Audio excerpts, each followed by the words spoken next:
जय हिंद दोस्तों, कैसे हैं आप सभी लोग। स्वागत करता हूं मैं आप सभी का डिफेंस वाला के हमारे प्यारे से चैनल पर। शक्ति बैच के अंदर दोस्तों हम लोग 8 लेक्चर कंप्लीट कर चुके हैं। आज हम 9th लेक्चर लेकर के आए हैं जो कि एसएचएम वेव्स और साउंड पर होने वाला, यानी एक ये कंटेंट बेस्ड चैप्टर है। ये रट्टे वाला चैप्टर है, मतलब बहुत ज्यादा इंफॉर्मेटिव है। बहुत ज्यादा इंफॉर्मेटिव चैप्टर है ये। कई सारी बातें हैं जो आपको इसमें क्रैम करनी पड़ेगी, याद करनी पड़ेगी। कॉन्सेप्चुअल भी है थोड़ा सा पार्ट, बाकी का जो पार्ट है वो ठीक है ना, इंफॉर्मेटिव है। तो इसलिए आपने नोट जरूर कर लेना चीजों को, है ना। कुछ की यहाँ पर वेवलेंथ, कुछ की यहाँ पर फ्रीक्वेंसी डायरेक्ट पूछ ली जाती है।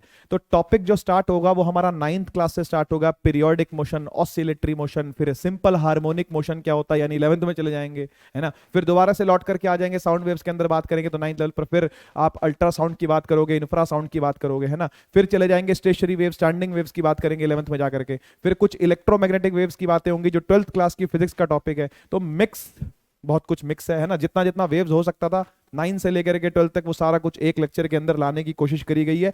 एक क्विक रिवीजन आपको मिल जाए इन सारे टॉपिक्स का, और बहुत सारे क्वेश्चनों की प्रैक्टिस भी हो जाए। लगभग 15-16 क्वेश्चन मैं लेकर के आया हूं जिनकी हम अच्छे से प्रैक्टिस इस लेक्चर के एंड में जो है कि आप लोग कर सकते हैं, है ना। बच्चों, इस लेक्चर के नोट्स को आप लोग डाउनलोड कर सकते हैं। आपको फिजिक्स वाला का ऐप डाउनलोड करना पड़ेगा प्ले स्टोर पर जाकर के, है ना। वहां से आप लोगों को बैचेस सेक्शन में जाना है उस ऐप के अंदर, है ना। वहां पर आपने शक्ति बैच को सब्सक्राइब कर लेना है, बाय नाउ पे क्लिक करना है। पैसा कोई नहीं लगेगा, फ्री ऑफ कॉस्ट बैच आपको मिल जाएगा। उसके बाद आपने फिजिक्स के सेक्शन में जाना है, क्लासरूम के अंदर फिजिक्स सेक्शन में जाएंगे और वहां पर आपको आज की डेट के नीचे लिंक मिल जाएगा लगा हुआ। वहां से आप लोगों ने आज के नोट्स के पीडीएफ डाउनलोड कर लेने हैं, है ना।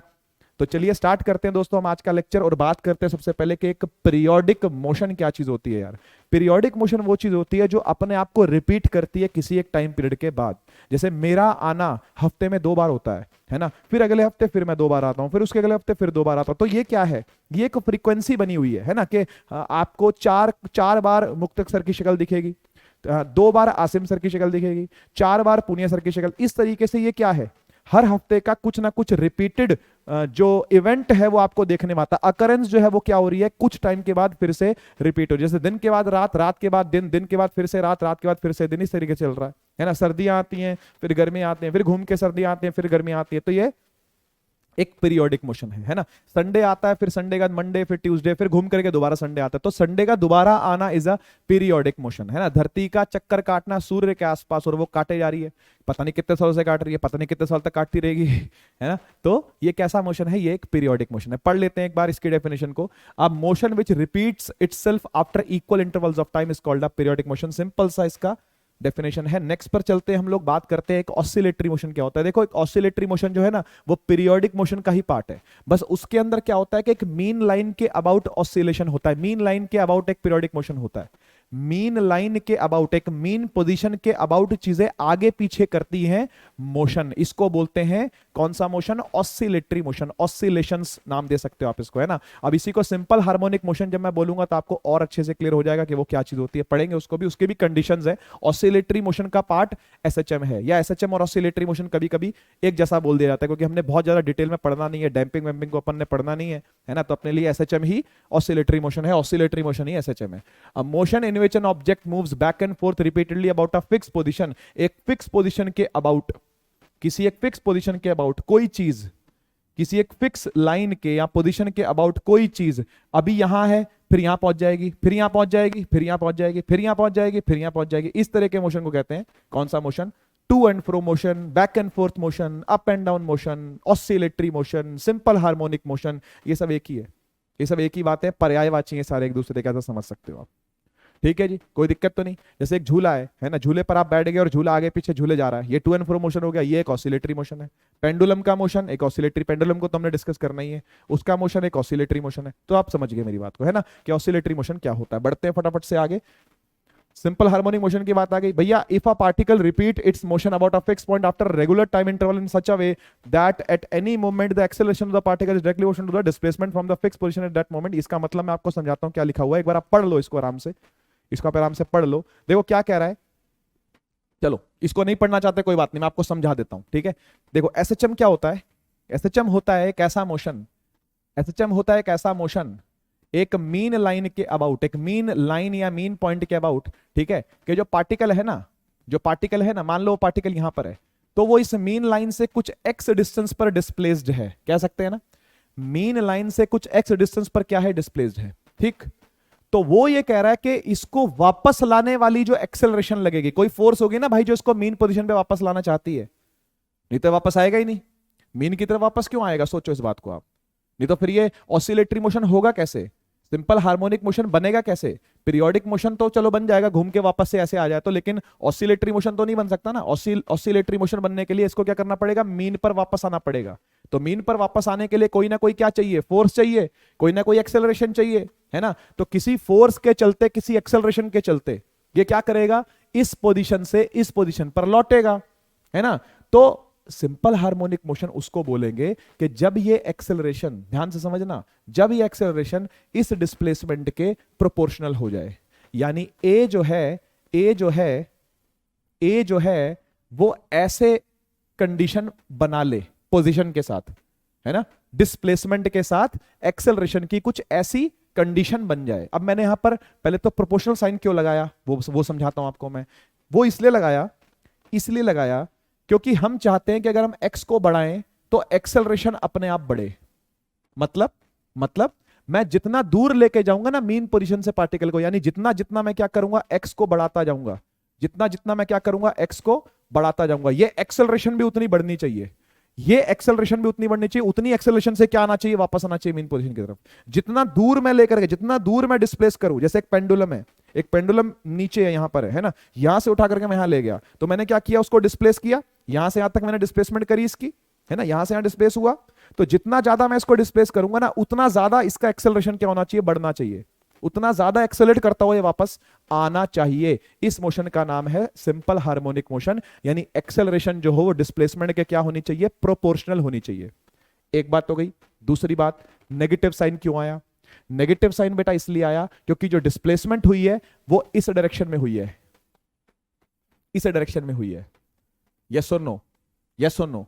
जब मैं मीन पोजीशन से ऐसे लेके जाऊंगा तो डायरेक्शन ये रहेगी डिस्प्लेसमेंट की, है ना, लेकिन एक्सेलरेशन किस तरफ लगेगी, एक्सेलरेशन इस तरफ लगेगी। दोनों की डायरेक्शन क्या है, ऑपोजिट है, दोनों की डायरेक्शन क्या है, ऑपोजिट है। एक और बात सुनो, मान लो इस मीन पोजीशन से पार्टिकल को यहां ले गया, लो जी, इस पार्टिकल को मैं डिस्प्लेस कराता हुआ यहां ले गया, इधर ले गया, इधर ले गया। अब फोर्स कहां लगेगी, अब फोर्स कहां लगेगी, अब एक्सेलरेशन कहां लगेगी, अब एक्सेलरेशन इस तरफ लगेगी, क्योंकि मीन कहां है, मीन इस तरफ है। मतलब मैं पेंडुलम को अगर यहां ले गया तो मैं डिस्प्लेस इस तरफ करवा रहा हूं, है ना, लेकिन छोड़ते ही कहां आएगा, यहां आएगा, यानी एक्सेलरेशन किस तरफ लग रही है, इस तरफ लग रही है। तो दोनों के साइन क्या है, ऑपोजिट है, दोनों के साइन क्या है, ऑपोजिट है। तो ये एक्सेलरेशन और ये डिस्प्लेसमेंट का नेगेटिव साइन जो आया वो इस वजह से आया, है ना। तो ये बातें यहां से लेके यहां तक लिखी हुई हैं, ठीक है। When a particle is executing SHM, जब वो SHM कर रहा होगा, executing SHM का मतलब जब वो सिंपल हार्मोनिक मोशन कर रहा होगा, है ना, तो वो पास करता है एक मीन पोजीशन को, है ना। जैसे एक पेंडुलम है, एक पेंडुलम है ये, है ना, ये एक पेंडुलम है। इस पेंडुलम को मैं यहां ले गया, यहां ले गया, एक एक्सट्रीम पर ले गया, है ना, वहां से मैंने इसको ड्रॉप कर दिया, तो क्या होगा, तो यहां पर जो फोर्सेस लगती हैं, कौन कौन सी फोर्सेस लगती है, नीचे की तरफ mg लगता है, यहां जो लगता है वो टेंशन लगता है ना, इधर की तरफ टेंशन लगेगा, ये जो थीटा है वो यहां भी थीटा रहेगा, तो इस तरफ बनेगा mg का एक component mg cos theta, mg cos theta, इस तरफ जो बनेगा वो बनेगा mg sin थीटा। ठीक बात है ना भाई, डिस्प्लेस करा रहा हूं इस तरफ, डिस्प्लेस करा रहा हूं इस तरफ, mg sin थीटा लग रहा है इस तरफ।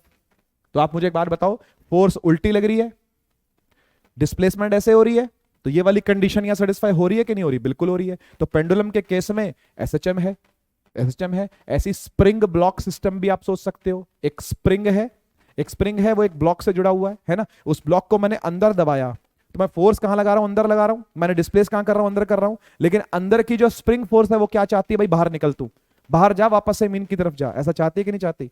तो फोर्स कहां जनरेट होगी, आउटवर्ड जनरेट होगी, लेकिन जो डिस्प्लेसमेंट मैं करवाऊंगा वो इनवर्ड जनरेट होगी। ऐसी अगर मैं ब्लॉक को पकड़ के बाहर खींचता हूं तो मैं डिस्प्लेस करवा रहा हूं आउटवर्ड, लेकिन स्प्रिंग फोर्स क्या बोलेगी, अरे बाहर मत जा, अंदर आ जा वापस, है ना, वापस से अंदर खींचेगी स्प्रिंग को। तो वो भी क्या है, वो भी एक एसएचएम है। स्प्रिंग को खींच के छोड़ दूं, क्या करेगा, ऐसे ऐसे एसएचएम करेगा, वो सिंपल हार्मोनिक मोशन करेगा, है ना। तो वो भी एक एसएचएम है, पेंडुलम का भी एक एसएचएम है, ऐसे अनगिनत एसएचएम है, बहुत सारे एसएचएम हो सकते हैं ऐसे, ठीक है ना। तो मीन पोजीशन की अब ये बातें कर रहा है कुछ आपसे, वो सुन लेते हैं हम कि भाई मीन पोजीशन पर क्या होता है। जब पार्टिकल इस मीन पोजीशन पर रहेगा तब क्या क्या चीजें होंगी। कह रहा है कि कोई फोर्स तब एक्ट नहीं करेगी जब पार्टिकल कहां रहेगा, मीन पर रहेगा। बिल्कुल सही बात है, बिल्कुल सही बात है। आप मुझे एक बात बताओ, यहां जो फोर्स एग्जीक्यूट करवा रही है एसएचएम को, वो तो mg sin थीटा है ना भैया। जो इसको वापस लेके आ रही है वो कौन सी फोर्स है, mg sin थीटा ना। mg cos थीटा तो टेंशन को बैलेंस कर रही है। mg cos थीटा जो ये लग रही है, ये जो cos थीटा लग रही है यहां पर, ये क्या कर रही है, ये तो टेंशन को बैलेंस कर रही है। इसको वापस से कौन लेके आ रहा है मीन की तरफ, इसको वापस से जो मीन की तरफ लेके आ रहा है वो तो mg sin थीटा है, हाँ कि ना, वो तो mg sin थीटा है। और जैसे ये मीन पर आ जाएगा थीटा जीरो हो जाएगा, आप सोचना इस बात को। और थीटा को जीरो यहां पुट करोगे तो साइन जीरो क्या हो जाएगा, जीरो हो जाएगा, यानी मीन पर कोई फोर्स नहीं होती। ये बात बिल्कुल सही है। एक्सेलरेशन ऑफ द पार्टिकल भी जीरो होगा, फोर्स जीरो होगी तो एक्सेलरेशन भी जीरो होगी। आप एक्सेलरेशन को समझ लो, वो जी साइन थीटा है, मास से डिवाइड कर दो फोर्स को तो एक्सेलरेशन आ जाएगी। एक्सेलरेशन क्या है, जी साइन थीटा। थीटा को जीरो कर दो आप, थीटा को जीरो करने का मतलब आप मीन पर ले आओ, यहां जीरो पुट कर दो, जी साइन थीटा भी जीरो हो जाएगा। वेलोसिटी इज मैक्सिमम, जैसे आप इसको छोड़ोगे यहां से भागता हुआ जाएगा ऐसे, और इस तरफ की जो वेलोसिटी होगी वो उसकी क्या होगी, मैक्सिमम। यहां वेलोसिटी मिनिमम होगी। एक्सट्रीम्स पर वेलोसिटी जीरो होती है, मीन पर वेलोसिटी मैक्सिमम होती है। कैसे निकलती है, तो आप एनर्जी को बैलेंस करके निकाल सकते हो। यहां mgh है, वहां हाफ mv स्क्वायर में कन्वर्ट हो जाएगी सारी की सारी, तो कंजर्वेशन ऑफ एनर्जी से आप इसको निकाल सकते हो, है ना। mgh बराबर हाफ mv स्क्वायर लिख के v को आप आपने सामने रख के v को आप कैलकुलेट कर सकते हो, है ना। तो वेलोसिटी क्या होती है, मैक्सिमम होती है। काइनेटिक एनर्जी मैक्सिमम होगी, हाफ mv स्क्वायर, वही मैक्सिमम होगी, ठीक है ना। पोटेंशियल एनर्जी जो होगी वो मिनिमम होगी, या मैक्सिमम गलती से लिखा हुआ है, मिनिमम होगी भाई, ठीक है ना।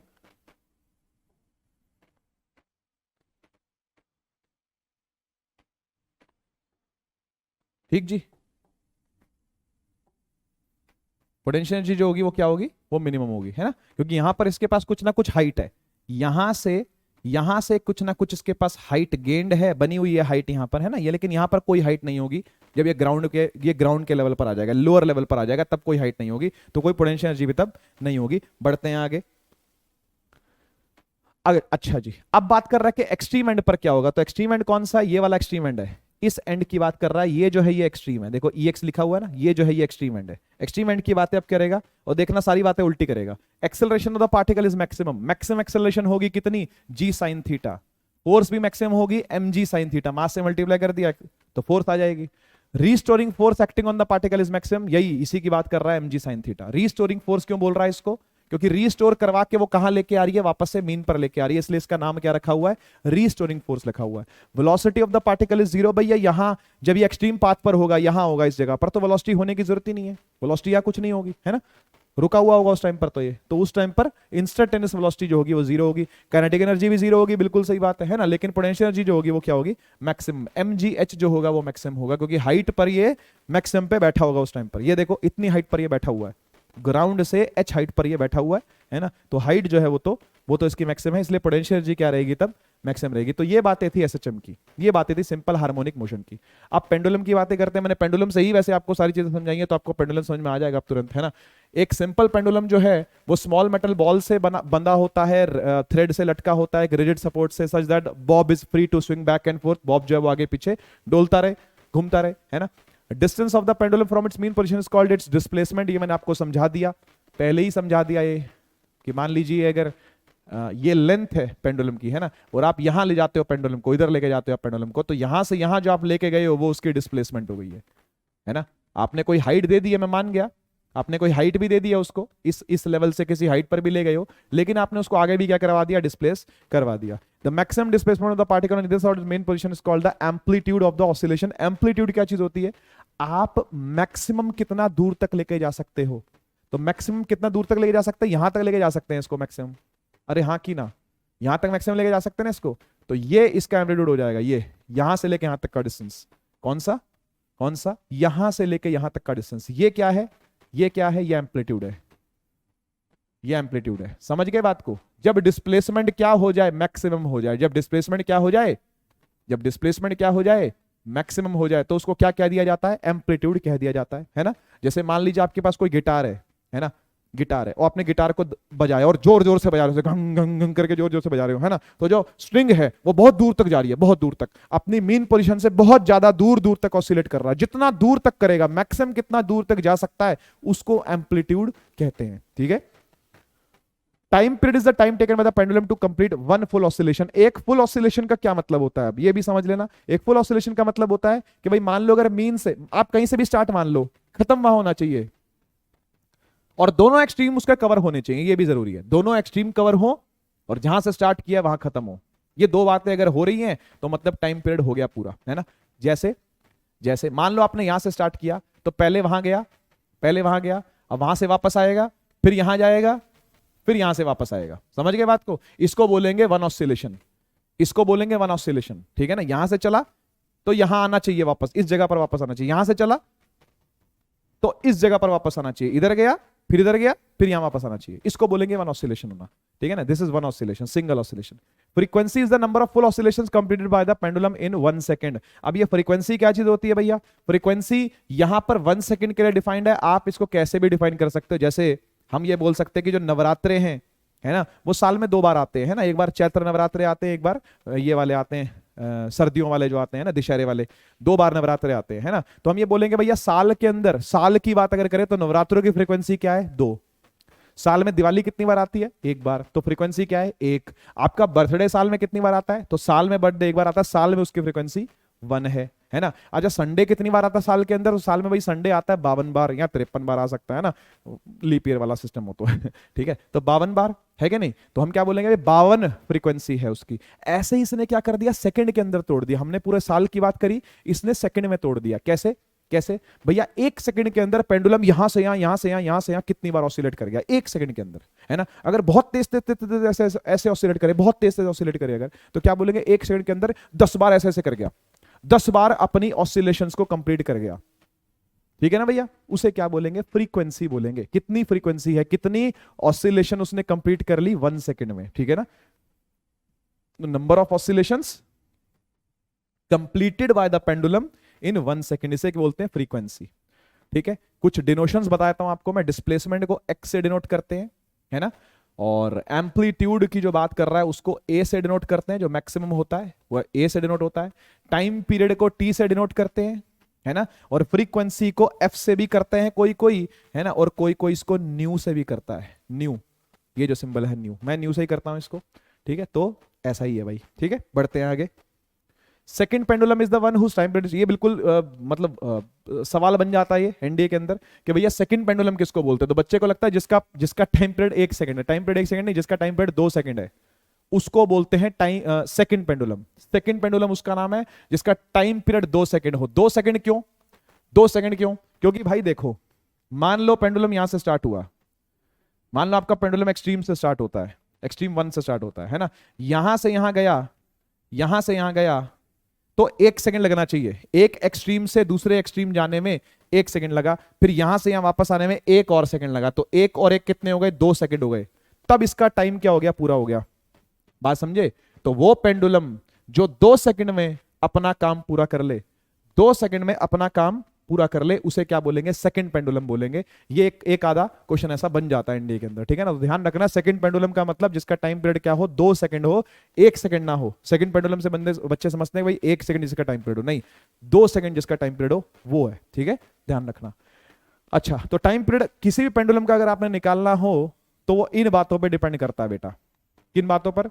लेंथ कितनी होगी, L stands for length of the thread, ये लंबाई कितनी है, यहां से लेके यहां तक, यहां से लेके यहां तक ये लंबाई कितनी है, ठीक है ना, उस पर डिपेंड करेगा। दूसरा डिपेंड करेगा ग्रेविटी पर, ग्रेविटी पर। ग्रेविटी ही ना हो अगर, आप स्पेस में जाके पेंडुलम को चलाओ तो ऐसे छोड़ दो, ऐसे ही रह जाएगा, वो वापस ही नहीं आएगा। इनफाइनाइट टाइम पीरियड चला जाएगा उसका, वापस ही नहीं आएगा। वो बहुत देर लगा देगा वापस आने में, मतलब इनफाइनाइट टाइम चला गया, मतलब समझ गए ना, अनडिफाइंड टाइम हो जाएगा।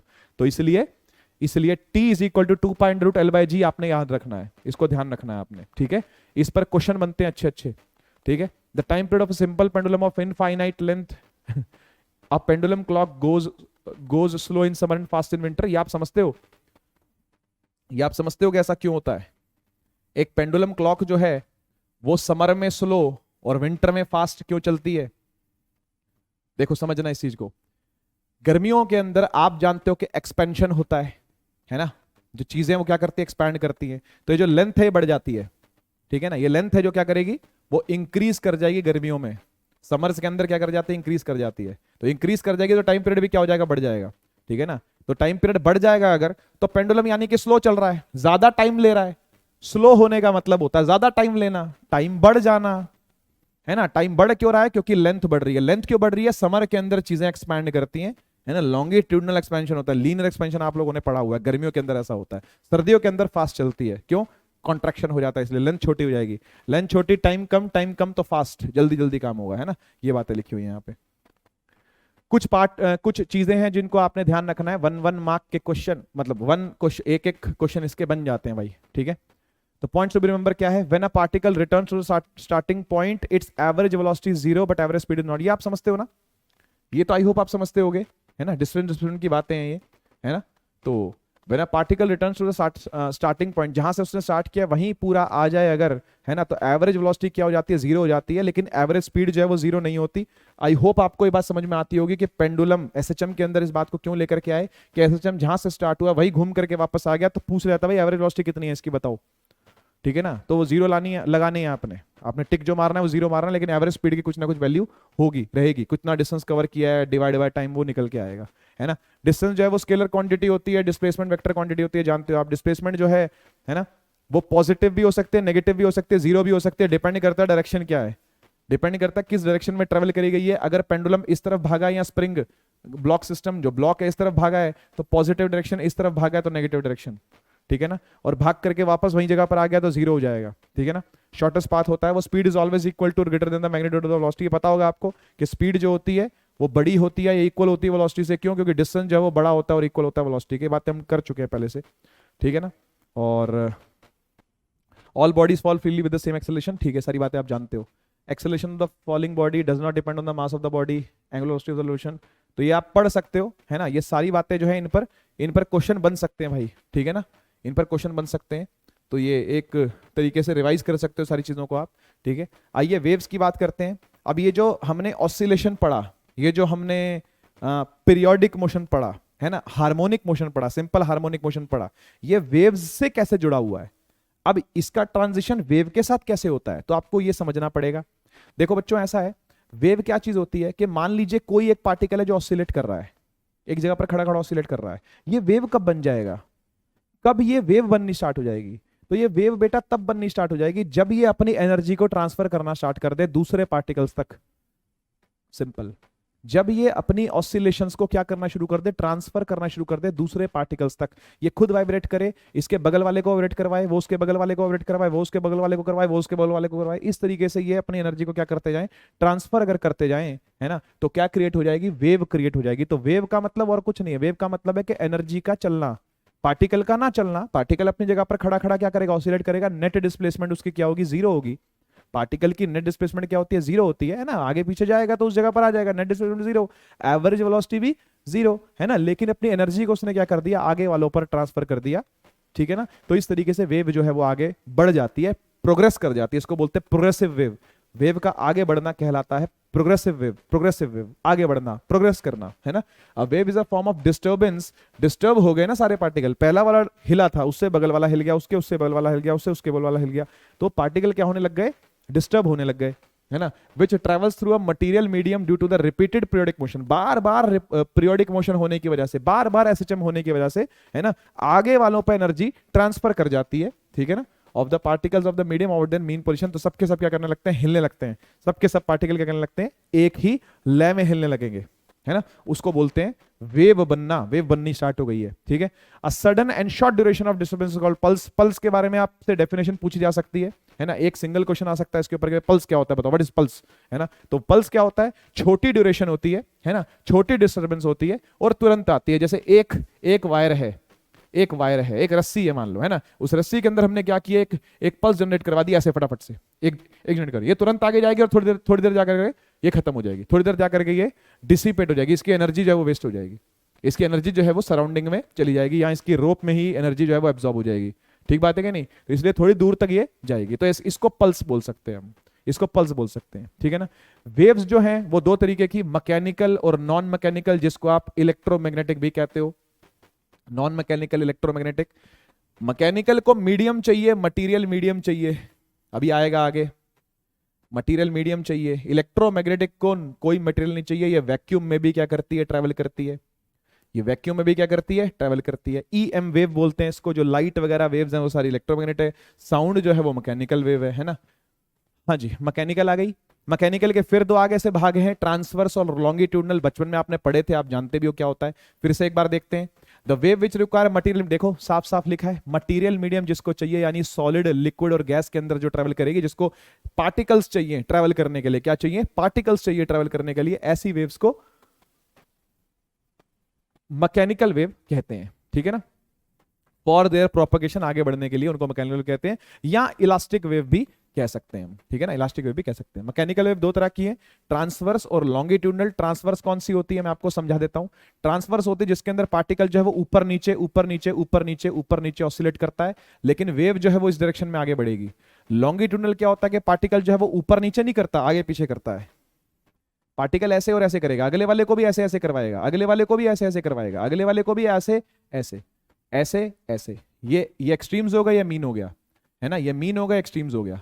तो पार्टिकल एक्सट्रीम पर जाएगा, फिर अगले वाले को टक्कर मार देगा, है ना। तो वेव जो है वो इस दिशा में आगे बढ़ रही है।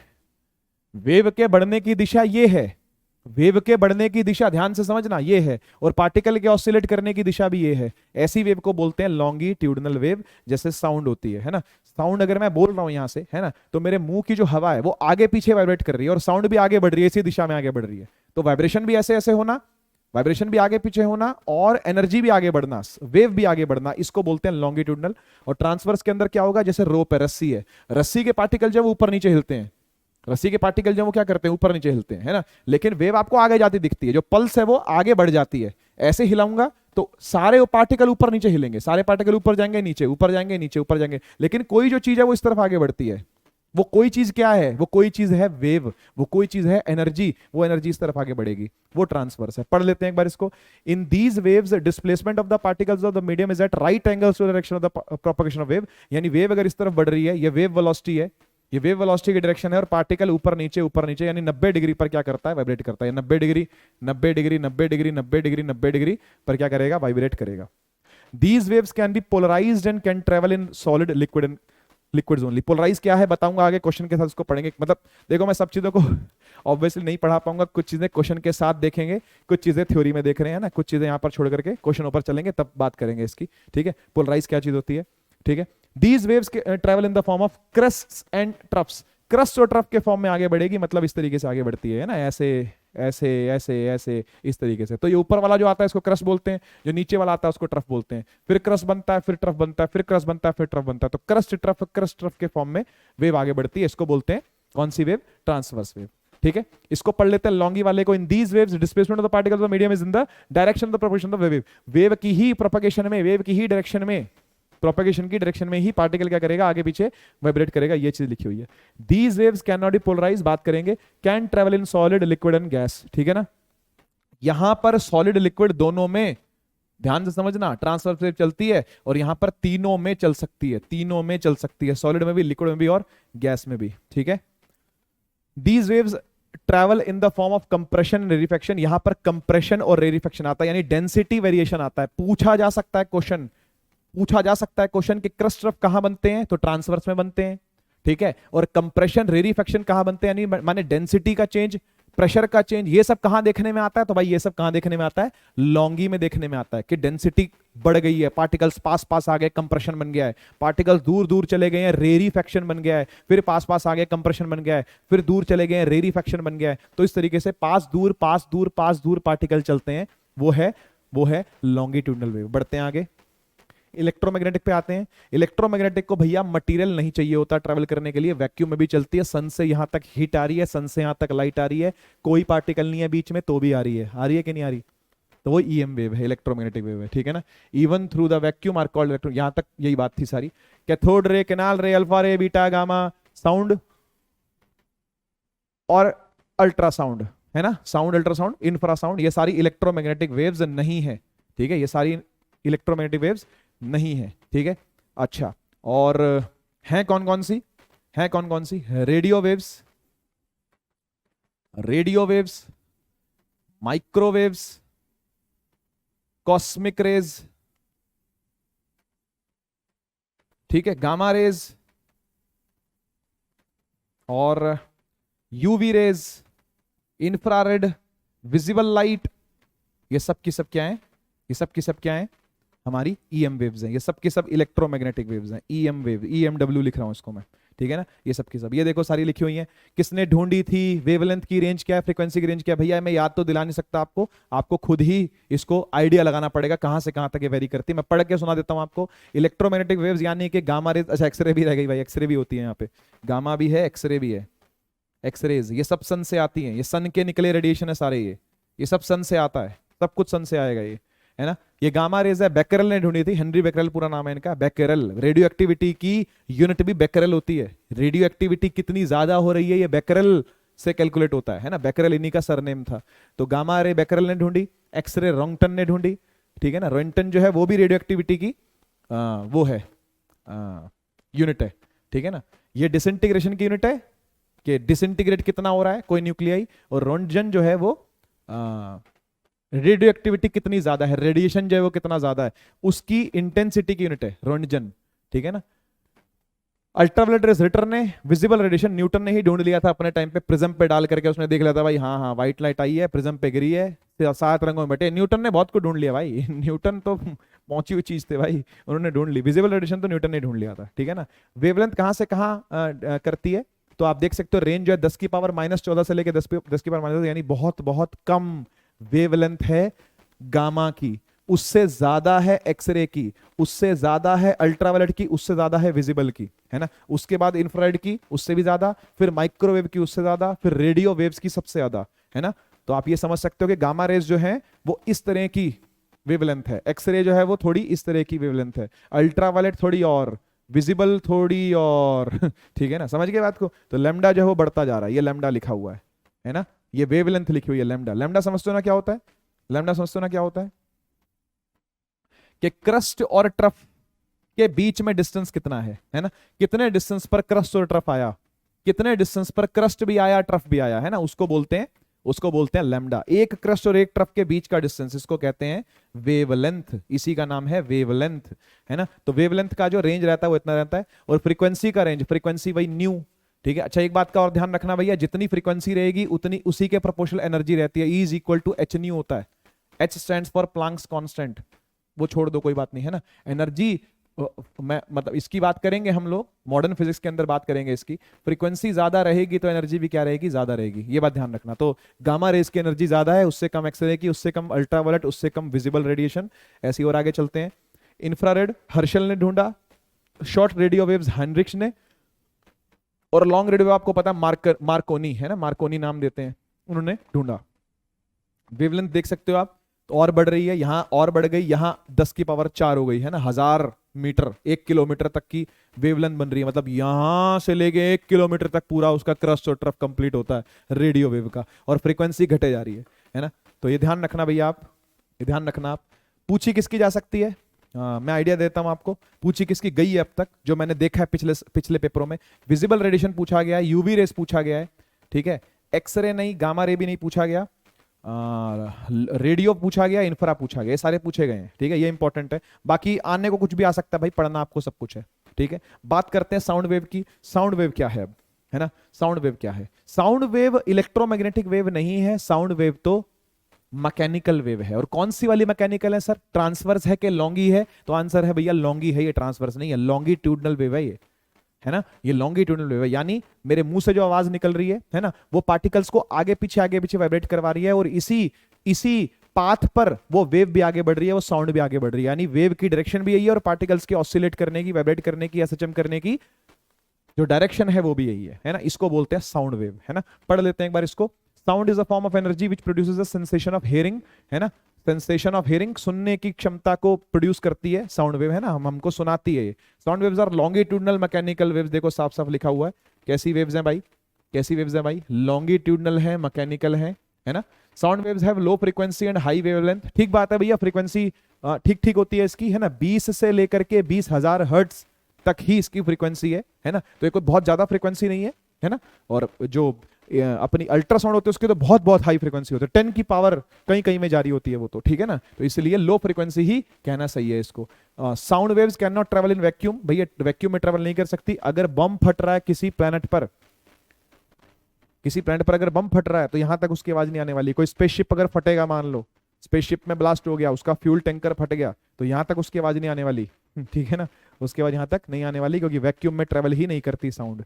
ठीक है, तो the rebounding back of sound when strikes a hard surface called reflection of sound. Reflection of sound से ही बना है इको, एको। एको और रिवर्बरेशन दोनों को समझा देता हूं मैं। ठीक है, आप दोनों ने ये वर्ड, आप सभी ने ये दो वर्ड सुने होंगे, एको और रिवर्बरेशन। ठीक है, देखो जब भी साउंड जाकर के टकराती है तो वही सारे लॉज को फॉलो करती है जिन लॉज को लाइट फॉलो करती है। कौन कौन से लॉ थे? इंसिडेंस, जो एंगल होता है वो रिफ्रैक्टिव एंगल के बराबर होता है, एक बात। इंसिडेंट वेव, रिफ्लेक्टेड वेव और नॉर्मल एक ही प्लेन में लाई करते हैं, प्लेन को छोड़ के कहीं और नहीं जा पाएंगे, है ना। ये दो लॉज है जिनको फॉलो साउंड भी करती है, लाइट भी करती है, तो उसमें कोई दिक्कत नहीं है ना। अब आगे बात करते हैं। आगे बात ये करते हैं कि भैया रिफ्लेक्शन फिर आगे से ना दो तरीके की हो सकती है, दो तरीके की हो सकती है।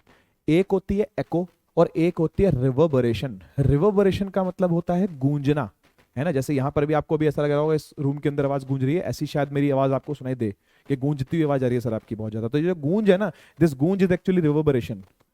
ये कब होती है सर? ये तब होती है सर जब रूम होता है छोटा, 17.2 मीटर। ये ध्यान रखना, है ना, डिराइव नहीं करवा पा रहा मैं आपको ये, ठीक है, लेकिन ये ध्यान रखना, अगर 17.2 मीटर से ठीक है लेस रहेगा कमरे का, मतलब सोर्स का और डेस्टिनेशन का, बोलने वाले का, है ना, और रिफ्लेक्टर का, जो बोल रहा है और जहां से रिफ्लेक्ट हो रही है, उस जगह का जो डिस्टेंस है वो 17.2 मीटर से कम रहेगा तो रिवर्बरेशन होगी, तो गूंज होगी, आवाज गूंजेगी। और अगर इससे बड़ा होगा तो सर 1-1 किलोमीटर 2-2 किलोमीटर लंबे कमरे हुए तो, अब कमरे इतने लंबे होते नहीं, तो पहाड़ों पर चले गए हम, पहाड़ों पर जाकर के चिल्लाते हैं, है ना, मीना चीना बबीता जो भी आप चिल्ला रहे हो वहां पर जाकर के, है ना, तो वो क्या होगा, वो जाएगी आवाज और पूरी की पूरी वापस आएगी। उसको गूंजना नहीं कहते, दैट इज नॉट एक्चुअली गूंज, दैट इज एको, एको। और ये कब होगा? जब 17.2 मीटर से डिस्टेंस जो रहेगा वो क्या रहेगा? ज्यादा रहेगा। ठीक है ना, 17.2 मीटर से अगर डिस्टेंस ज्यादा रहा, जो कि किलोमीटर में रहते हैं, पहाड़ा तो कई किलोमीटर दूर होते हैं भाई।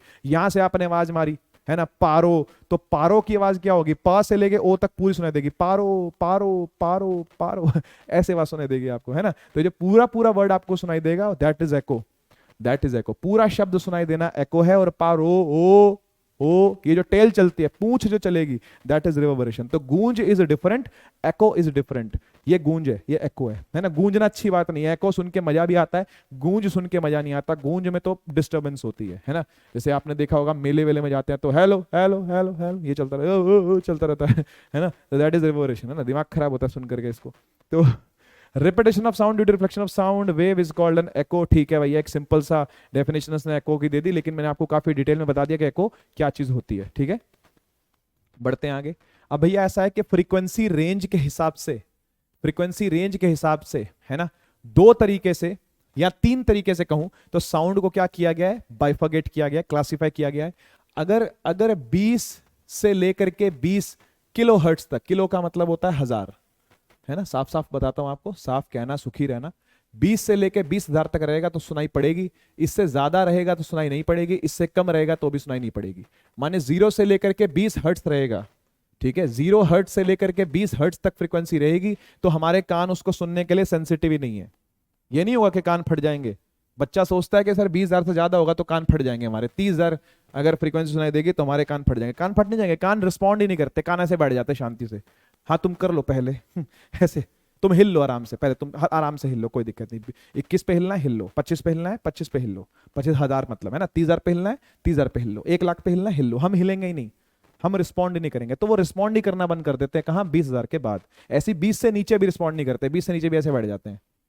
अबे हिल लो भाई, थोड़ा तो हिल लो, थोड़ा तो हिला लो हमको, है ना, खुद भी हिल लो हमको भी हिला लो, ऐसे सोचते हैं कान के पर्दे, समझ गए ना। तो 20 से कम में भी नहीं रिस्पॉन्ड करते और 20,000 से ज्यादा पे भी रिस्पॉन्ड नहीं करते। तो इस बीच वाली रेंज को बोलते हैं ऑडिबल रेंज, इससे ज्यादा वाली को बोलते हैं अल्ट्रासोनिक वेव्स या अल्ट्रासाउंड, और इससे पीछे वाली को बोलते हैं इंफ्रासोनिक या इंफ्रासाउंड। ये लिखा हुआ, आप इसको पढ़ सकते हो, कौन इसको सुन सकता है कौन नहीं सुन सकता। ह्यूमन जो है वो सुन सकता है इस वाली को, ठीक है ना। और ओशियन वेव्स जो होती हैं और जो अर्थक्वेक आते हैं, है ना, जिनको वेल और एलिफेंट सुन सकते हैं वो इंफ्रासाउंड है, यानी 0 से लेकर के 20 तक, लेस देन 20 हर्ट्ज आप यहाँ देख सकते हो। अच्छा 20,000 से बड़ी वाली जो है वो सारी कौन सी होंगी, वो सारी अल्ट्रासोनिक होंगी, 20,000 से बड़ी वाली, है ना। ह्यूमन ईयर कैन नॉट, हमारे कान नहीं सुन सकते। कौन कौन से क्रीचर सुन सकते हैं, कुत्ता, बिल्ली, चमगादड़, चमगादड़ की बात मत करो सर, कोरोना याद आ जाता है, मॉस्किटो, है ना, ये सब लोग क्या कर सकते हैं, अल्ट्रासोनिक को समझ सकते हैं। और बैट ऐसा है, चमगादड़ ऐसा है जो प्रोड्यूस भी कर सकता है अपने गले से, अपने मुंह से चीखता है, वो जोर जोर से चीखता है, अपने को सुनाई नहीं देती, क्योंकि जब वो बोलता है तो अल्ट्रासाउंड में बोलता है, अच्छा ही अपने को सुनाई नहीं देता, है ना। तो बैट जो है वो डिटेक्ट ही नहीं, प्रोड्यूस भी कर सकता है ना। ये मैं लाइन लिख करके लेके आया आपके लिए, है ना, आप पूरी बात समझ गए। ठीक है, बढ़ते हैं आगे। एप्लीकेशंस ऑफ अल्ट्रासोनिक वेव, भैया कहां कहां पर अल्ट्रासोनिक वेव यूज हो सकती है, तो भाई ये यूज होती है सिग्नल को भेजने में, कहीं दूर के सिग्नल भेजने, इंक्रिप्टेड सिग्नल भेजने, दुश्मन देश को पता ना चल पाए ऐसे सिग्नल भेजने अगर, तो सेंडिंग सिग्नल के लिए अल्ट्रासाउंड यूज होती है। Measuring the depth of the sea, ये शिप है, इसके नीचे एमीटर लगा रहता है, इसके नीचे रिसीवर लगा रहता है। एमीटर जो है वो वेव छोड़ता है, वेव छोड़ता है, वेव छोड़ता है ना, डेप्थ पे जाके टकराती है और टकरा करके ऊपर आती है वापस, टकरा के ऊपर आती है वापस, रिसीवर उसको पकड़ लेता है। कैलकुलेट हो जाता है कितना टाइम लगा, आने जाने में कितना टाइम लगा, हाफ टाइम के लिए आप डिस्टेंस को निकाल सकते हो, है ना, आधा टाइम ले लो, मतलब मान लो 5 सेकंड में, 5 सेकंड में गई और आई, गई और आई 5 सेकंड लग गए, तो 2.5 सेकंड में गई है, 2.5 सेकंड में आई है, तो 2.5 सेकंड में जो गई है उसको आपने स्पीड से मल्टीप्लाई कर देना है। तो साउंड की स्पीड पानी के अंदर कितनी होती है, साउंड की स्पीड वाटर के अंदर होती है, ठीक है ना, वाटर में, वाटर के अंदर जो होती है, ठीक है, वो होती है इतनी, 1530 ले लेते हैं, वैसे 1531 होती है। एयर के अंदर 330 लेते हैं, वैसे 334 होती है, एग्जैक्ट लिख रहा हूं यहां पर, यहां एग्जैक्ट लिख रहा हूं, ठीक है। और 0 डिग्री सेल्सियस पर, यानी जब टेम्परेचर कम हो जाएगा तो साउंड भी कम हो जाती है, तो 320 आती है, 320 मीटर पर सेकंड आती है तब साउंड की स्पीड। तो ये साउंड की स्पीड है ना, ऐसी बता दी मैंने आपको, कभी काम आ जाए। 330 ले लिया जाता है एयर के अंदर कैलकुलेट करने के लिए, वहां 1530 ले लेते हैं कैलकुलेट करने के लिए, और वो 0 डिग्री पर पूछता नहीं है, ऐसी दे दी मैंने आपको, ठीक है। क्लॉथ्स को क्लीन करने में, एरोप्लेन मशीनरी पार्ट को क्लीन करने में भी अल्ट्रासाउंड यूज आते हैं, क्योंकि अल्ट्रासाउंड क्या है पता है, अल्ट्रासाउंड हाई फ्रीक्वेंसी वेव्स हैं, फ्रीक्वेंसी ज्यादा है, फ्रीक्वेंसी ज्यादा होती है, एनर्जी ज्यादा होती है, तो वेव की एनर्जी ज्यादा है, तो जब डाली जाएगी ना वो, तो कचरे को साफ कर लाती है, कचरे पर पड़ती है, कचरे को हिला देती है वहां से, तो कचरा हिल हिल के बाहर आ जाता है, उसको फ्रीक्वेंसी को वाइब्रेट करवा करके उसको बाहर ले आती है ना, तो इस तरीके से क्लीनिंग भी इसकी पॉसिबल है, ठीक है। और बाकी अल्ट्रासोनोग्राफी, सोनार वगैरह, सोनार की फुल फॉर्म मैं आपको बताता हूं, sound navigation and ranging, sound navigation and ranging, ठीक है जी। तो ये इसका फुल फॉर्म है सोनार का, ठीक है। सोनार आप समझते हो, ये भी सोनार का ही काम था, ये जो उसने किया ना, ये गई और वापस आई, डेप्थ नापने का काम ये भी सोनार करती है, ठीक है। सोनार तो एक टेक्नोलॉजी है बेसिकली, सर रेडार एक टेक्नोलॉजी है, वो रेडियो वेव्स यूज करती है, सोनार जो है वो साउंड वेव यूज करती है, ये फर्क है दोनों के अंदर, ठीक है ना। सोनार साउंड वेव को यूज करती है, रेडार रेडियो वेव्स को, वो इलेक्ट्रोमैग्नेटिक वेव्स को यूज करती है, ठीक है। पानी के अंदर ही मोस्टली काम चलता है। और अल्ट्रासोनोग्राफी आप समझते हो क्या होता है, जो अल्ट्रासाउंड कराते हैं पेट वगैरह का, उसमें चल जाता है, इमेजिंग आ जाती है पूरे पेट की, ठीक है। शॉक वेव्स पर आते हैं भैया, शॉक वेव्स क्या चीज होती है, देखो यार ऐसा है कि एक बॉडी है ना, एक बॉडी है, लेट अस सपोज, ओके, और वो साउंड की स्पीड से भी तेज चले, साउंड की स्पीड से भी क्या हो, तेज चले, साउंड की स्पीड से भी तेज चले, ठीक है ना। तो क्या होता है पता है, आप जानते हो कि साउंड जब निकलती है तो वो एक लॉन्गिट्यूडनल वेव है, लॉन्गिट्यूडनल वेव जो होती है वो कंप्रेशन और रेरिफेक्शन के फॉर्म में आगे बढ़ती है, भाई सही बात है, बिल्कुल ठीक बात है सर, कंप्रेशन और रेरिफेक्शन के फॉर्म में वो आगे बढ़ती है। तो होता क्या है कि जब बहुत तेज स्पीड चलेगी ना किसी भी चीज की, वैसे प्लेन्स के अंदर होता है, फाइटर जेट प्लेन के अंदर ये देखने में आता है, जब बहुत तेज वो प्लेन चलता है ना, तो उसका जो साउंड की स्पीड से तेज हो जाना, यानी सुपरसोनिक स्पीड पर आ जाना, स्पीड को बोलते हैं कौन सी स्पीड, सुपरसोनिक स्पीड पर आ जाना, तो वो क्या करता है, उसका एक कंप्रेशन जब आता है ना साउंड का, तो एक कंप्रेशन पर एक और कंप्रेशन चढ़ जाता है, क्यों, क्योंकि वो और तेज हो गया साउंड से, तो साउंड से भी तेज हो गया, यानी साउंड के कंप्रेशन पे कंप्रेशन के कंप्रेशन चढ़ते रहते हैं, मतलब रेरिफेक्शन आने का टाइम ही नहीं मिलता, ये रेरिफेक्शन है तो रेरिफेक्शन पे रेरिफेक्शन चढ़ जाएगा, कंप्रेशन आने का टाइम ही नहीं मिलेगा, इतनी तेज प्लेन चलता है ना, इतनी तेज फाइटर जेट चलता है, तो कंप्रेशन पे कंप्रेशन आएगा अगर, तो बहुत ज्यादा डेंसिटी जो है वो इकट्ठी हो जाएगी एयर की, है ना, तो ब्लास्ट होता है, हवा के अंदर बहुत तेज ब्लास्ट होगा, बूम, जोर से आवाज आएगी, सुपरसोनिक बूम बोलते हैं उसको। तो शॉक वेव्स प्रोड्यूस करता है वो आसपास के इलाकों में उड़ जाते हैं, घर वर उड़ जाएंगे, है ना, और उनके बाड़े वाड़े सब उड़ जाएंगे, जहां वो गौए बांधते हैं अपनी वो उड़ जाएंगे, है ना, खेतों वेतों में नुकसान हो जाएगा, पेड़ वेड़ उखड़ जाएंगे, ये सब चीजें हो जाती हैं, शॉक वेव्स बोलते हैं इसको। ठीक है, पढ़ लिया जाए एक बार इसको। A body moving with supersonic speed in air leaves behind its conical region of disturbance, है ना, जैसे प्लेन चल रहा है मान लो, ठीक है, ये प्लेन चल रहा है तो प्लेन के पीछे का ये प्रोपेलर है ना, तो ये इस तरीके का ना, इस तरीके का कोनिकल डिस्टरबेंस बना करके चलता है, क्योंकि इसके इसके कंप्रेशन पे एक और कंप्रेशन चढ़ रहा होता है, और कंप्रेशन, तो ये पूरे में यहां तक डिस्टरबेंस क्रिएट कर देता है, पेड़ वेड़ सब उखाड़ देगा यहाँ के। ठीक है ना, disturbance which spread continuously, such a disturbance is called shock wave, इसी को बोलते हैं शॉक वेव प्रोड्यूस होना। This waves carry huge energy and may even make cracks in window panes and even damage a building, building को damage कर सकता है ना, और तोड़ वोड़ सकता है शीशों को, इतना ये बल रखता है, ये वेव्स इतना बल रखती हैं।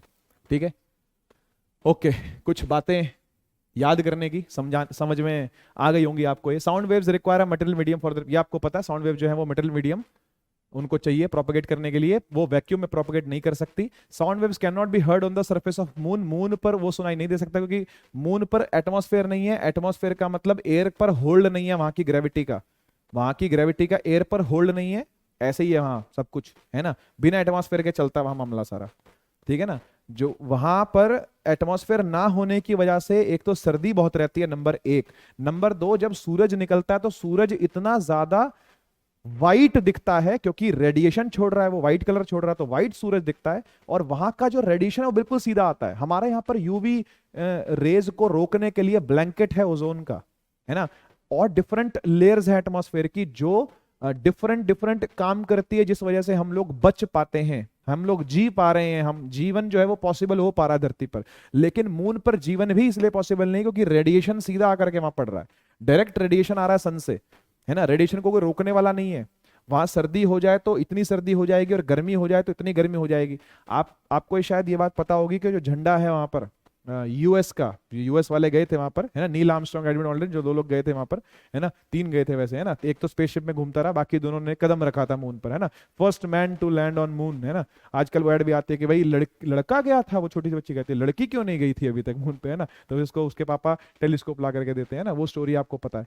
तो वहां जो झंडा गाड़ा था ना, वो झंडा पूरा फेड हो चुका है, वो झंडा पूरा व्हाइट हो चुका है, और वहां पर एक साइंटिस्ट जो थे, एडविन ऑल्ड्रिन या नील आर्मस्ट्रांग में से कोई एक, उन्होंने बाइबल खोल के रख दी थी वहां पे कि भाई अगर कोई दूसरा आएगा तो वो बाइबल, यानी वो तो ईसाई देश है, क्रिश्चियन देश है, तो उन्होंने अपने हिसाब से, अपने कल्चर के हिसाब से वहां पर बाइबल को खोल करके रख दिया कि भाई कोई आएगा तो देख लेगा। वो बाइबल के पेज व्हाइट हो चुके हैं, क्यों? क्योंकि रेडिएशन लगातार पड़े जा रहा है, लगातार रेडिएशन पड़े जा रहा है, तो वहां की इंक जो है वो सारी उड़ गई है, झंडा जो है पूरा व्हाइट हो गया US&A का, ठीक है ना, सारा व्हाइट हो गया। तो इसलिए वहां पर साउंड का भी ऐसा बुरा हाल है कि वहां साउंड सुनाई नहीं देगी, ठीक है ना।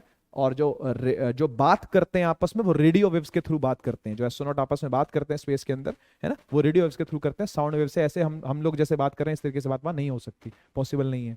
The speed of the sound in air is very slow as compare to, मैंने आपको सारी स्पीड बता दी भाई, एयर में कितनी होती है, टेम्परेचर के हिसाब से बता दी कितनी होती है, पानी बता दी कितनी होती है, ठीक है। सॉलिड में भी बता सकता हूँ, एल्यूमिनियम के अंदर 3000 मीटर पर सेकंड होती है, बहुत ज्यादा स्पीड होती है, 5000 तक जा सकती है, ठीक है। और फ्लैश ऑफ लाइटनिंग, लाइट की स्पीड जो है वो आप जानते हो 3 × 10⁸ होती है ना, तो ये बहुत ज्यादा है ना। और 330 मीटर पर सेकंड तो कुछ भी नहीं है, ये साउंड की है, ये साउंड की है, और ये किसकी है, ये लाइट की है, सी से डिनोट करते हैं जिसको। तो इसलिए अपने को पहले प्रकाश दिखता है, पहले चमक दिखती है, बाद में गड़गड़ दिखती है, सारी बातें आप बचपन से जानते हो, है ना, कोई बड़ी बात नहीं है। तो जो थंडर है, साउंड का जो थंडर है, वो थोड़ा सा देर से सुनाई देता है ना, लिटिल लेटर, थोड़ी देर बाद सुनाई देता है वो। तो ये बातें हैं यहाँ पर, ठीक है। तो चलिए यार क्वेश्चन डिस्कस करते हैं हम लोग यार। कह रहा है कि वाटर वेव्स क्या होंगी, आप बताओ भाई, वाटर वेव्स क्या लगती हैं आपको? Transverse, longitudinal, partly transverse, partly. तो भाई इसका सिंपल सा आंसर है, वाटर वेव्स होती हैं वो ट्रांसवर्स होती है ना, ट्रांसवर्स होती है। ऊपर जो होंगी वो ट्रांसवर्स होंगी, ठीक है ना। अंदर दोनों हो सकती हैं, ठीक है, अंदर लॉन्गिट्यूडनल भी होती है, लेकिन ये वाटर वेव्स पूछ रहा है, जो ये ऊपर वाली जो सतह पर लहरें चलती है उनकी बात कर रहा है, तो वो तो ट्रांसवर्स ही होती है, लॉन्गी नहीं होती। साउंड वेव्स क्या होती है? तो साउंड वेव्स आप जानते हो हमेशा क्या होती है, लॉन्गिट्यूडनल ही होती है, बाकी कुछ नहीं हो सकता यहाँ पर, है ना। Energy is not transferred by, energy कौन सी वेव है जो ट्रांसफर नहीं करती? तो इसका आंसर है स्टेशनरी वेव्स जो हैं, जिसको आप स्टैंडिंग वेव बोलते हो, है ना।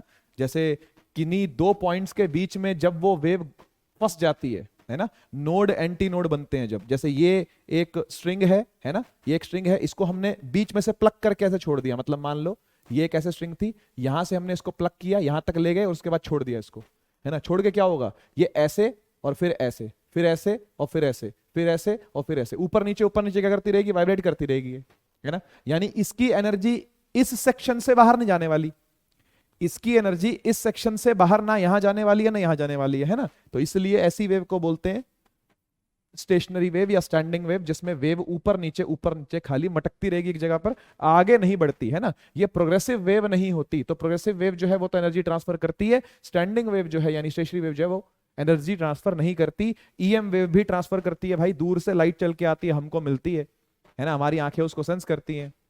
हीट चल के आती है, हमको महसूस होती है, चीजों को गर्म करती है, वो तो इलेक्ट्रोमैग्नेटिक वेव तो एनर्जी ट्रांसफर करती है, लेकिन स्टैंडिंग वेव यानी स्टेशनरी वेव कभी भी एनर्जी ट्रांसफर नहीं करती। आगे बढ़ते हैं। वेव्स इनसाइड अ गैस, भाई गैस यानी एयर सोच सकते हो आप। तो गैस के अंदर कभी भी अगर वेव चलेगी तो भाई वो तो लॉन्गिट्यूडनल ही चलेगी, है ना। लॉन्गिट्यूडनल ही चलने का जो उसका हिसाब किताब है वो रहता है ना। नेक्स्ट क्वेश्चन पे आते हैं भैया। ये वाला जो क्वेश्चन है इसके लिए आपको एक फॉर्मूला पता होना चाहिए पहले से, नॉइस का फॉर्मूला है ये, नॉइस लेवल निकालने का फॉर्मूला है ये, ठीक है। ये होता है 10 log final intensity upon initial intensity कितनी है, ठीक है ना। तो एक बार क्वेश्चन को पढ़ लेते हैं, उसके बाद इस फॉर्मूले को हम लगा के देखते हैं। कह रहे सोर्स ऑफ साउंड है जो नॉइस लेवल प्रोड्यूस करता है 20 डेसिबल का, उसके बाद उसकी इंटेंसिटी को 100 गुना बढ़ा दिया गया, 100 गुना बढ़ा दिया गया, तो कुछ ना कुछ उसके नॉइस लेवल में भी क्या आएगा, चेंज आएगा। तो पूछ रहा है कितनी हो जाएगी बाद वाली जो नॉइस है वो कितनी हो जाएगी। यानी आपने बेसिकली चेंज देख लेना है, चेंज के लिए आपने फॉर्मूला यहां पर लगाना है, ठीक है ना। नॉइस लेवल को हम लोग बीटा से भी डिनोट कर देते हैं, ठीक है, बीटा से भी डिनोट कर देते हैं, ये नॉइस लेवल है, ठीक है। तो नॉइस लेवल का सिंपल सा फॉर्मूला है ना। एनडीए में सीधा क्वेश्चन आता है इसलिए मैं ले आया आपको दिखाने के लिए। तो यहां पर आपने क्या करना है, देखो फाइनल इंटेंसिटी जो है ना, वो कह रहा है कि 100 गुना हो गई है पिछली वाली से, यानी आई जो है वो 100 टाइम्स आई नॉट हो गया। यानी आपको यहां पर क्या रखना है, 100 रखना है। तो 10 लॉग के अंदर अगर हम 100 आई नॉट पुट करेंगे, अपॉन में आई नॉट भी रहेगा, आई नॉट से आई नॉट कट जाएगा, ये 10 की पावर 2 हो गया, है ना। और लॉग की क्या प्रॉपर्टी है कि जो पावर होती है वो सामने जाके मल्टीप्लाई हो जाएगी, लॉग 10 1 हो जाएगा, यानी ये 20 आ जाएगा। इतनी मैथ्स आई होप आपको आती है ना। अच्छा, जब हमने यहाँ पर इंटेंसिटी को पुट कर दिया किसी के टर्म्स में, तो अब ये बीटा नहीं है, अब ये डेल्टा बीटा है। बीटा के अंदर हम चेंज देख रहे हैं कितना होगा, है ना।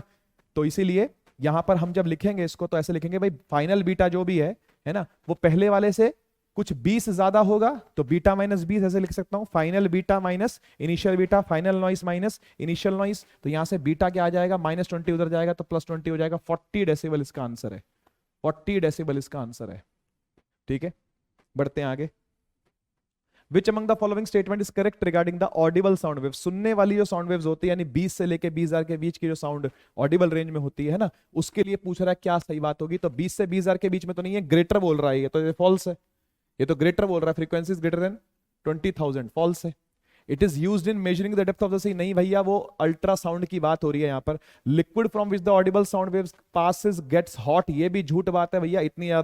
इतनी ज्यादा एनर्जी वाली वेव्स नहीं होती कि जो जिस लिक्विड से पास करेगी वो लिक्विड को गर्म कर देगी, ऐसा नहीं है। तो ऑल आर नॉट करेक्ट इसका आंसर है भैया, है ना, डी ऑप्शन है इसका। बड़े जिगरे पे जिगरा रखना पड़ता है ऐसे आंसर को टिक करने के लिए, है ना, तो वो जिगरा आपको बनाना पड़ेगा। Which among the following rays can not be polarized. Polarized का मतलब क्या होता है, देखो पोलराइज ये चीज होती है कि मान लीजिए आपके पास कोई ट्रांसवर्स वेव है इस तरह की जो चलती आ रही है, ऐसी चलती आ रही है वेव, है ना, और आपने रास्ते में कोई चीज ऐसी खड़ी कर दी, आपने रास्ते में कोई चीज ऐसी खड़ी कर दी, ठीक है ना, जिसमें से ये वेव कट रही है, जिसमें से वेव पास नहीं हो पा रही है ना, इसको बोलते हैं पोलराइजिंग करना, ठीक है ना, इसको बोलते हैं पोलराइजिंग करना। जैसे आप जानते हो कि पीपीएल एक होता है अनपोलराइज्ड प्रोग्रेसिव वेव, है ना, अनपोलराइज्ड, जिसके अंदर ऐसे इस तरीके से ईएम वेव चल करके आती है, जो ये वाली है ना, ऐसी